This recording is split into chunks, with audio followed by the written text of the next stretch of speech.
আসসালামু আলাইকুম ওয়া রাহমাতুল্লাহ। বিশ্বনবী সাল্লাল্লাহু আলাইহি সাল্লাম দুইটি গুরুত্বপূর্ণ কারণে মানুষের পতন হয় বলেছিলেন। প্রিয় দর্শক, আজকের এই ভিডিও জুড়ে আমরা সেই দুইটি বিষয় নিয়ে আলোচনা করব, যে দুটো বিষয় কোনো মুসলমানের মধ্যে থাকলে তার পতন হবে।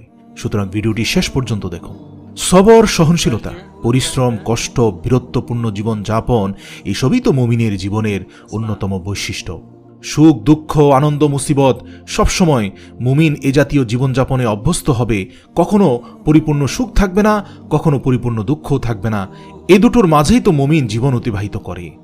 প্রকৃত মুমিন কখনোই আরামপ্রিয় হতে পারে না, এমনকি সে পরিশ্রম বিমুখ, কোমলতা প্রিয়, অলস, সুখ প্রত্যাশী, দুনিয়ার পূজারী কখনোই সে হতে পারে না।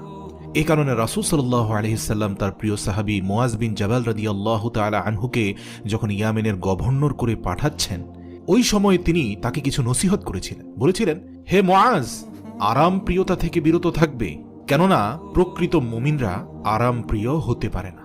মিশকাত শরীফ। এছাড়াও হযরত আবু উমামা রাদিয়াল্লাহু তাআলা আনহু এর বর্ণনায় উল্লেখ করেন, সাদাসিধে সাধারণ জীবনযাপনকে বিশ্বনবী সাল্লাল্লাহু আলাইহি সাল্লাম ঈমানের নিদর্শন বলেছেন। দেখা গেছে দুনিয়ার জীবনে যারাই আরাম প্রিয়, খুব আরাম আয়েশ তাদের খুব পছন্দ, সবসময় আরামের দিকে ঝোঁকে, তারা দুনিয়ার দিকে ঝুঁকে পড়ে, দুনিয়ার আসক্তি তাদের ভিতরে প্রবেশ করে এবং এজন্যই মৃত্যুর ভয় তাদের ভিতরে প্রবল আকার ধারণ করে। এই সকল লোকের ধ্বংস অনিবার্য বলেছেন প্রিয় নবী সাল্লাল্লাহু আলাইহি সাল্লাম। বারবার সতর্ক করেছেন অতিমাত্রায় আরামপ্রিয় যেন মানুষ না হয়। হাদিসে এসেছে, রাসূল সাল্লাল্লাহু আলাইহি সাল্লাম সাহাবাকে সম্বোধন করে বলেছেন, আমার উম্মতদের উপর ওই সময় খুব কাছাকাছি যখন অন্যান্য জাতিগোষ্ঠীর লোকেরা তাদের উপর এমনভাবে ঝাঁপিয়ে পড়বে যেভাবে লোকেরা খাবার গ্রহণে ঝাঁপিয়ে পড়ে। তখন এক সাহাবী জিজ্ঞেস করল, ইয়া রাসূলুল্লাহ, নিশ্চয়ই তখন আমরা অনেক দুর্বল এবং সংখ্যায় কম হব, যার কারণে অন্যান্যরা আমাদের উপর ঝাঁপিয়ে পড়বে? আল্লাহর রাসূল বললেন, না, তখন সংখ্যায় তোমরা সবার থেকে বেশি হবে, কিন্তু তোমরা বন্যায় ভাসমান খড়কুটার মতো হবে, দল উপদলে বিভক্ত হয়ে যাবে, এক একজনের এক এক মত পথ হয়ে যাবে, বিভক্তি তৈরি হবে, তোমাদের ভিতরে দুনিয়ার প্রেম তৈরি হবে, সুউচ্চ ভবন আর আরাম আয়েশে তোমরা মুসলমানরা বোধ হয়ে যাবে। তখন শত্রুদের অন্তরে তোমাদের প্রতি কোনো ভয় থাকবে না, তোমাদের প্রভাব চলে যাবে, আর তোমাদের অন্তরে হীনমন্যতা, কাপুরুষতা আক্রমণ করে বসবে। একজন সাহাবী জানতে চাইলেন, ইয়া রাসূলুল্লাহ, কেন এই হীনমন্যতা আসবে? আমাদের মতো বীরের জাতির অন্তরে কি হীনমন্যতা আসতে পারে?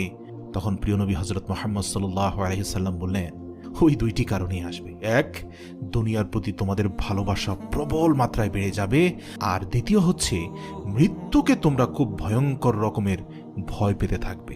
প্রিয় দর্শক, বাস্তবে বর্তমান মুসলমানদের মাঝে এই দুটি বিষয় লক্ষণীয় হারে বাড়ছে। পরকালের তুলনায় দুনিয়ার জীবনকে বেশি প্রাধান্য দিচ্ছে। একটা, দুইটা, চারটা একজনের ফ্ল্যাট দরকার, একাধিক গাড়ি দরকার, ব্যাংকে প্রচুর পরিমাণ অর্থ থাকা দরকার, সম্পদের পাহাড় গড়ে তোলার পেছনে দৌড়াচ্ছে মুসলমানরা। প্রিয় নবী সাল্লাল্লাহু আলাইহি সাল্লামের রেখে যাওয়া ভবিষ্যৎবাণী প্রতিফলিত হচ্ছে খুব দ্রুত, যা থেকে বেরিয়ে আসা মুমিন মুসলমানের জন্য একান্ত আবশ্যক। মনে রাখতে হবে, মুমিন মুসলমান সঠিক পথে ফিরে আসার জন্য অবশ্যই তাদের আরামের জীবন ত্যাগ করতে হবে, তাদেরকে হতে হবে কষ্ট সহিষ্ণু এবং আখিরাতকে দুনিয়ার উপর প্রাধান্য দিতে হবে। বিশ্বনবী সাল্লাল্লাহু আলাইহি সাল্লামের দেখানো পথ ও মতে জীবন পরিচালনা করাই হচ্ছে আমাদের পরিত্রাণের একমাত্র উপায়।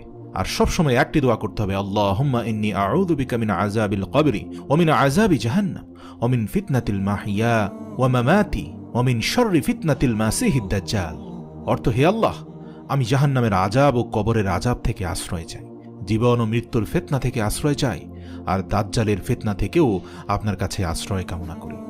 আল্লাহ তাআলা মুসলিম উম্মাহকে দুনিয়ার আসক্তি তথা ভালোবাসা থেকে হেফাজত করুন। পরকালের জবাবদিহিতা, ইসলামের বিধিবিধান মেনে চলার তৌফিক দান করুন। ইসলামী জীবনযাপনে মৃত্যুর ভয় থেকে পরকালের নাজাত লাভে বেশি বেশি মৃত্যুর স্মরণ করার